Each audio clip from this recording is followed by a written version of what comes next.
What's going on, guys? Matt from Two Brothers Cards here. Today I've got a video for you that's long been overdue. Something that I wish I had when I just got back into the hobby, so that you don't waste your money, frankly. You don't want to get into the hobby and not know what the heck you're doing and just waste a ton of money, or maybe blow out your candle way too soon. You're going to get into it and not like it and go, what the heck was that for? And then just quit. So I'm going to give you a bunch of tips and tricks to have fun with it. Possibly make some money along the way if you are into that kind of thing.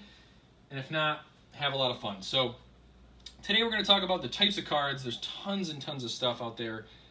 Types of purchases, basically how to get those cards from point A to point B. Protection, that's a huge thing in my book. Things to look out for, that ties in with protection. You're going to talk about the corners, the edges, the surfacing, stuff like that. Pricing, how to price your cards properly. Basically, that's going to talk about how eBay is not an exact price guide. A lot of guys think eBay is perfect. Not perfect in any way. And then lastly, the dangers of online stuff. Today, with the internet, you can connect anyone from across the world, so you don't want to hop into it and all of a sudden start trusting everybody. Just like in the real world, there's dangers everywhere. So we're going to talk about some of the dangers of the online community. And that's about it. So I could talk about this for 3 days. You guys know, if you've been in breaks with me, you guys know that I can talk for a long time. So I'm going to try to keep this one relatively short. If you guys want any specific videos on any of this stuff, comment below, and I will do my best to give that to you. If I miss anything, if you guys are like, hey, wait, you missed this, feel free to comment.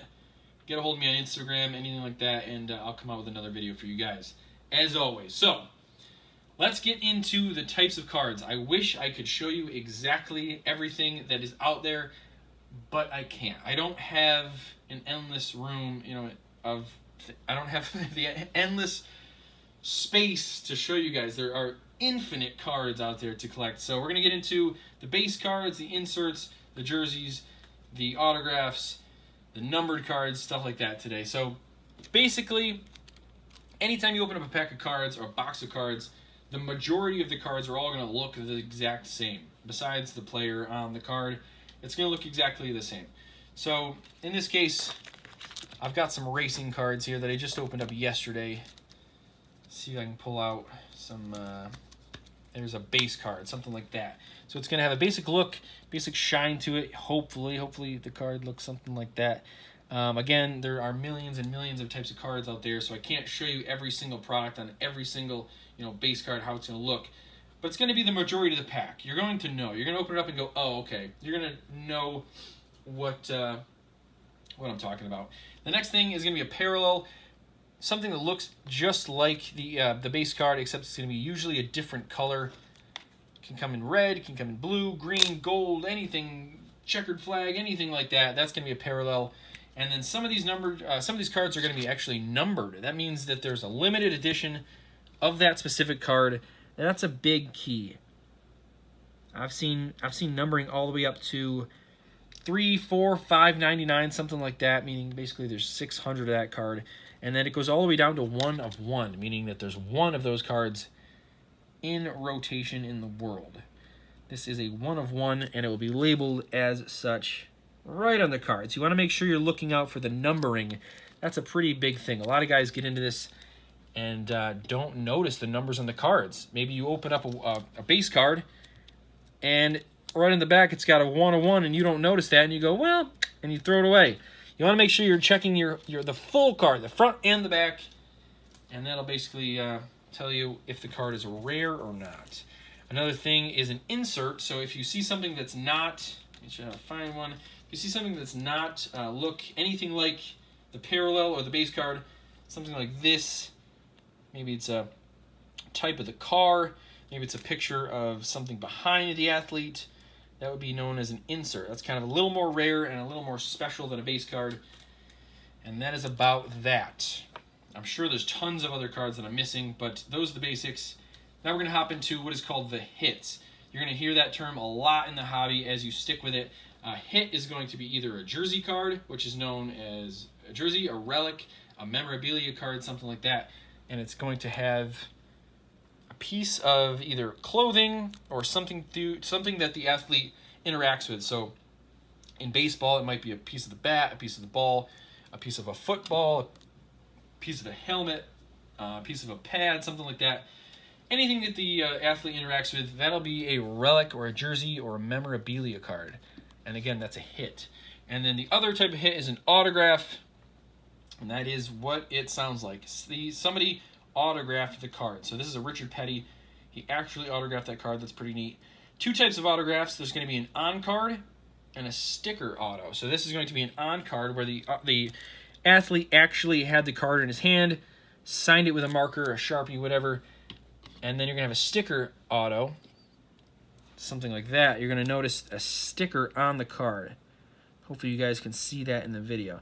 That means that the athlete had either a stack of stickers or a roll of stickers and just signed them, blah, blah, blah, blah, blah, blah, blah. They peel them off when they produce the card. They peel them off, put them on the card. And so Patrick Mahomes never actually had this card in his hand unless maybe he held it while they were making the card. No. But sign the sticker, they put it on the card, and that is that. Usually the on-card stickers are worth, or the on-card autographs, rather, are worth a little more because the athlete actually signed the card instead of a sticker. So then the holy grail is going to be the autograph with the relic. That's going to be in this case, it's a rookie card. So rookie card is going to be the first year that the athlete's card comes out. Either they're in the league or something like that. The very first year that athlete comes out. In baseball, it's a little weird. So in football, basically, as soon as they get drafted, they're rookies on the team. That's their rookie card. This is going to be called an RPA. You're going to hear that term a lot. RPA. It means rookie patch auto. So it's the rookie card. It's got the patch, and it's got an autograph. That is the trifecta. If it's not the rookie card, it would just be called a patch auto. Different type of card. I've got this one just sitting here. It's called a booklet. It is what it sounds like. It's a booklet. It's two halves of the card that fold into a booklet. This is a mag. We're going to talk about that in the protection section in a little bit. So that covers the types of cards. If you've got any specific questions on that kind of stuff, let me know in the comments below, and I will gladly respond to you. Next section is going to be how to actually get the cards. How do you get packs of cards, stuff like that. So most people that come into the hobby are going to be at a Walmart or a Target and see a box of cards on the shelf and say, hey, I like football, I like baseball, I want to start collecting these things. So something called a retail box is available at somewhere like that, a Target or a Walmart. And this is usually going to run anywhere from $10 to $20. And it's going to be pretty slim pickings for good cards in these things. It's going to be very, very rare you're going to open a box of this and call home to your significant other and say, hey, pack up, we're going on vacation, I just pulled such and such. But for 10 or 20 bucks, you can usually get anywhere from 25 to 50 cards. You can get 6-10 packs, something like that, 6 to 12 packs. And it's a good time. It's fun to just crack open some cards, no pressure involved, and just have a good time. But in my opinion, instead of buying these, if you're just out for the hunt, those are kind of fun. Instead of buying these, if you want some actual great cards quickly and you don't want to spend too much money, because you could buy 10, 20 boxes of this stuff, spend $200 or $400 and not get anything great. You can buy what is called a hobby box. It's a little more pricey, if not a lot more pricey. These things in 2019, they cost quite a bit of money, to be honest with you. This box particular, this is a 2019 certified football box. It runs about $120, which is quite a bit more expensive than the retail box there, but you're guaranteed those hits that we were talking about, the autographs, the jersey cards. This is where you're going to find those mainly. You can find them in the other one, but like I said, the odds are stacked against you. These are usually guaranteed to grab some of those hits. So this box specifically has 2 autographs and 2 memorabilia cards on average. They have to say that to cover themselves. I don't blame them, but out of 100 boxes, you might get 1 or 2 that either have 1 less card, an autograph or a memorabilia card, or 1 more. You might actually get 5 total. So on average, 2 autographs, 2 memorabilia cards, $120. Or again, this is $20, and you might get a jersey card if you're lucky. Maybe you'll get an autograph if you've got a lucky star attached to you. But like I said, for 6 times the price, you can get one of these and guarantee yourself something pretty great. That is the boxes. You can walk into any, you can get these either online. The stores I use are Blowout Cards and usually Dave and Adam's Card World. Steel City is another great place that I go to.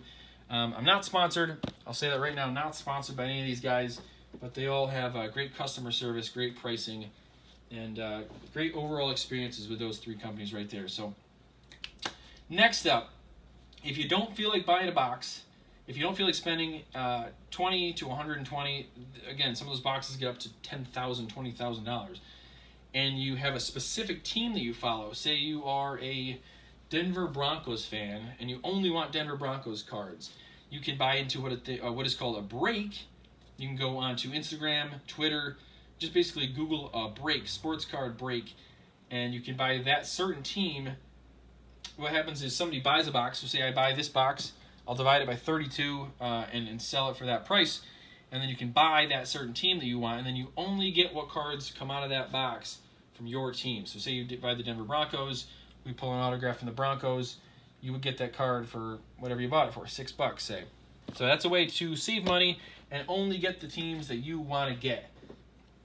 Another thing is called a Raz. We'll go over that pretty quickly. If you want to buy a card, a single card, one card that's, say, worth $300, something like this, and you don't have $300 to spend, you don't want to spend half a month's rent on it, you can do a thing called a Raz, where they'll take the price of the card, divide it by the number of spots, say there's 10 spots, and then you can buy it for that. So say a $300 card, 10 spots, $30 a spot. What they do is take the list of names, they'll randomize it, and the winner gets the card for 1/10 of the price.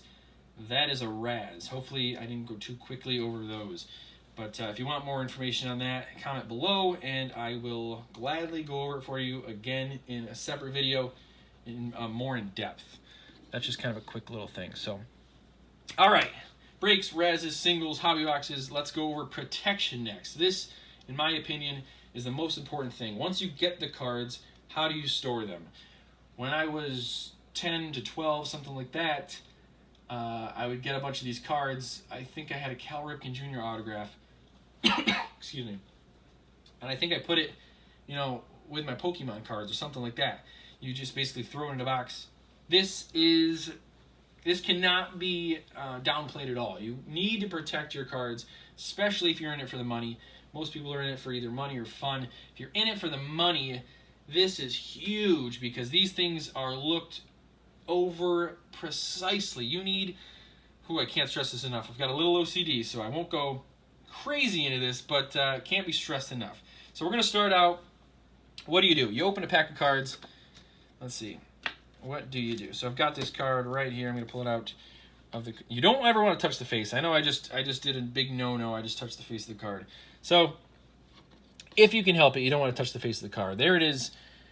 Number one thing I always check out is the corners. We'll go over things to look for in a second. So once you get the card out, what are you going to do? There are things called sleeves. You can buy these online. The main company that I go through is BCW Supplies. BCWSupplies.com. Very cheap. Great quick shipping. Great customer service if you ever have a problem. What you're going to do is hold the card by the sides. Open up the sleeve like this. They usually come in packs of like 100 and just slide it in. Pretty easy.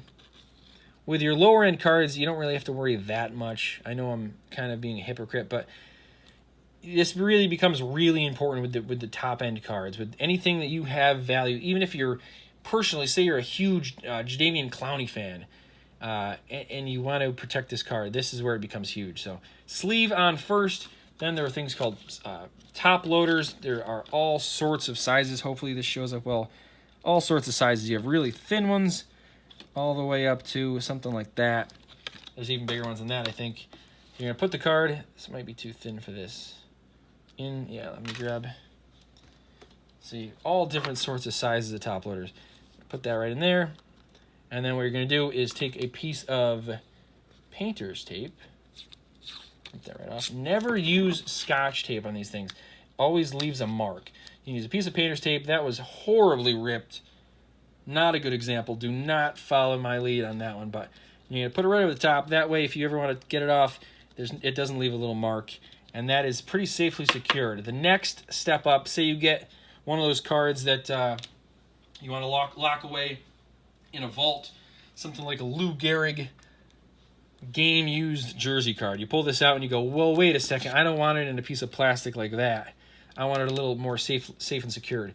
You can buy these things called one-touch magnetic holders. Let me pull one of those out. If I can find one. I thought I just pulled one out. Where are you? Okay, here's one right here. This will come in a sleeve like this. Sleeve like this. You're gonna open it out, or open it up. You're gonna pop it open right in the top. This is a magnet. It slides right out. You're gonna pull this out usually, put the card right in there. Again, these all come in different sizes too, so you're gonna have to figure out how thick your card is. How to do that is with one of these. This is from BCW. I think they gave this to me free with a purchase of a bunch of top loaders. So what you're gonna do is hold your card right up against the, hopefully this shows up well on the camera, right against those pictures. That'll tell you either what size top loader to use, or on the other side, what type of magnetic to use. This one is specifically a 35 point, which 35 point is the thickness of the card. So that would be the smallest magnetic possible. This one is probably a 130 to 180, something like that. It's pretty thick. That is a magnetic. What you're going to do is put the card in, like I said, put it in one of these baggies. You can get these baggies on the same website, BCW. Peel off the sticker, fold it right on over, and you've got a very, very, very safe card that is going to stay right in there. All right, what else? Let me put this over here. Got to stay together. All right, let's see. Did that. Again, I'm not sponsored in any way by BCW. That's on my personal preference. They are one of the best. Things to look out for. So, things to make sure your card is pristine and will stay pristine. Let's grab a seat. Number one thing that I look for when I open a pack of cards is the corners of the card. So, let me grab something that's not in a sleeve. Here we go. Number one thing to look for is the corners. Sometimes the corners can very easily be damaged, be dented. You can have the top of paint peeling off, something like that. So you want to make sure that those are nice and clean. The next thing is the surface. You want to make sure there's no scratches. Make sure that you don't touch the surface and get some oils off your hands on the surface. Centering is another thing. If you're going to get the card graded, you can get your card graded. You can send it away to a company, and they'll actually slab up your card, and it becomes a little more valuable if you do that. That's for a whole nother video, but surface is a big one, and centering is just as big for that too. You want to make sure everything kind of looks even. So for instance, if Julian Edelman on this card was just a little to the left, it'd be a little off-center. This is perfect. It looks perfect centering to me. Let's see. Any smudges? If you have an autograph, there's a note that I have. Say the Anthony Miller here. It looks a little smudgy down here. Anything like that will take away from the value. That's nothing you can do as long as you're not, touching the card. But anything like a smudge, if the auto is fully on the sticker, that's another note that I've got that you guys said. You want to make sure the autograph is fully on the sticker. So some guys will go crazy and and the autograph will be way, way off, and that lowers the value a little bit. So, all right, let me put this card back in the sleeve, back in the top loader. Now, let's see. Next thing we'll talk about is pricing. A lot of guys say, well, how do I figure out how much my card is worth? Used to be pretty easy back in the day. You'd get a Beckett booklet, and it would just show you right there and there. You'd open it up, find your card, boom, your card's worth $20. Your card's worth $100. Today, not so easy. Beckett is a little harder to find a certain card unless it's an old school card. And then a lot of guys focus on the eBay pricing. You can go to eBay and figure out how much that exact card sold for, unless it's obviously a one-to-one, then it can't sell for that. But you do basically what I personally do, and this is just a personal preference, is take a general consensus from the eBay community. So you can go and check sold listings and see what they have sold for in the past. Usually you're not going to get the highest price and you're not going to get the lowest price. Get a good average of that. And then if you want to try to find something similar to that, a different product maybe, a different numbering maybe, just basically take a big old average, and that'll pretty closely tell you how much your card is roughly worth. But again, it's all opinionated. If the biggest Kansas City Chiefs fan in the world came today and said, I want that Patrick Mahomes card, it's clearly worth more to him than it is to somebody that's a Detroit Lions fan. So pricing is always up in the air. It's never, if somebody comes to you and says, your card's worth $20, give me your card and I'll give you $20. Don't listen to them. That leads us into the next part, dangers. There's always people out there that want to make a buck. Just like any other industry in the world, they always want to try to scam somebody. And the majority of people online are honest people. I truly believe that. I think in the world, I won't get into politics, I think the majority of people are great people. I've met personally tons and tons of friends online that are great guys, that are honest, trustworthy, hard-working guys that just want to have fun, open some packs. They love sports. Same thing with me. We have the exact same interests, and they're great guys. That said, I have met a handful of guys that are out there to make a buck, and they want to try to wheel and deal you, and they want to try to take your money, and they want to try to not give you the card. So things to look out for, huge things. This is a big one that people messaged me about and said, make sure you nail this down. If you're going to use things like Instagram, Twitter, Craigslist, Facebook even, make sure you know the person you're dealing with. If you don't know them personally, make sure you go through a verified source. Either go to a breaker with a big following that's reputable, or you talk to, maybe you check out their followers and you see how often they've posted. If a new account has 100 followers and has only posted 3 times within the last week, probably not the best place to go to trade a card.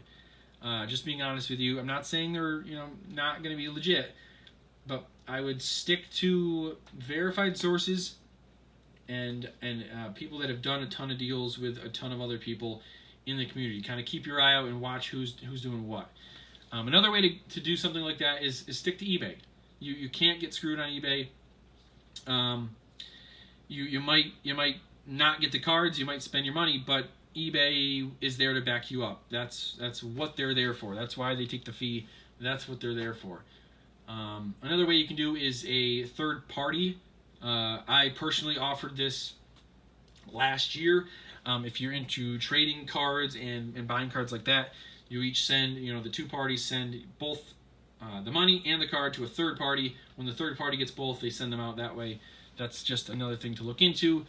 Besides that, I think I pretty much covered it all. I think I went over some stuff pretty vaguely, some stuff pretty specifically. If I missed anything, I know it's reaching 23 minutes. I want to try to get this over by half an hour. So if I forgot anything, if I spoke too quickly on anything, please feel free to comment below and let me know what I missed, what you'd like a more in detailed look on, and I will gladly get that out for you as quickly as possible. Again, I said it earlier, I wish I had something like this, somebody to teach you about getting back into the hobby before I started. I got in and I bought those retail boxes. I probably spent $200 on retail boxes, didn't get a thing. And I said, well, I wish I knew about hobby boxes before I get into it, and I would have had a ton of stuff. All right. Besides that, I think that is all. If you got any questions, again, let me know. I've got an Instagram. I've got a Twitter, @2brotherscards on Instagram, and @the number 2 and then 2 brothers cards. So it's the digit 2 and then brothers cards. 2 brothers cards at Twitter, and 2 brothers cards on Instagram is right there @2 brothers cards. I think that is all. Thanks, guys, for hanging out. Hopefully this helped, and I will see you guys next time. Matt from 2 Brothers Cards signing off. See you guys later.